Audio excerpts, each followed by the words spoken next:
ชีวิตของคนเฮาปกป้องได้ด้วยวัคซีนพยาธิไอไก่แม่นหยังพยาธิไอไก่แม่นพยาธิชนิดหนึ่งที่เกิดจากการติดเชื้อที่เฮ็ดให้ไอแก่ยาวดนกว่า3 เดือนและไอติดกันเป็นเวลาดนพยาธิไอไก่แม่นเกิดจากเชื้อจุลินทรีย์ที่ทำลายเยื่อหุ้มในโพรงหลังหูคอและทางเดินหายใจพยาธินี้เป็นพยาธิที่ติดต่อได้ไวและแพร่กระจายจากการไอและจาม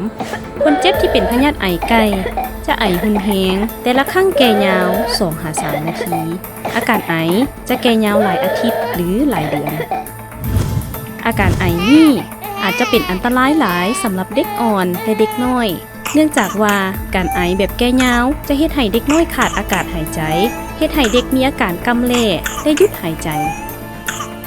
การไอแบบบ่หยุดนี้ยังสามารถเฮ็ดให้เด็กอ่อนหากซึ่งเฮ็ดให้เสียน้ำหลายและเบื่ออาหารบางคนก็มีอาการแทรกซ้อนเช่นอักเสบปอดซักสมองพิการและบางครั้งก็ถึงขั้นเสียชีวิตกรณีทานหรือลูกหลานของทานไอแบบรุนแรงให้รีบร้อนไปกวดกับแพทย์หมอถ้าลูกหลานของทานหายใจฝืดให้รีบร้อนขอความช่วยเหลือทันทีการทำวัคซีนให้ครบตามตารางวัคซีนกันพยาธิแห่งชาติแม้นสามารถป้องกันพยาธินี้ได้ฉะนั้นทานต้องได้พาลูกหลานไปรับวัคซีนป้องกันพยาธิไอไก่ให้ครบ3 เข็มเมื่อเด็กมีอายุ6 อาทิตย์10 อาทิตย์และ14 อาทิตย์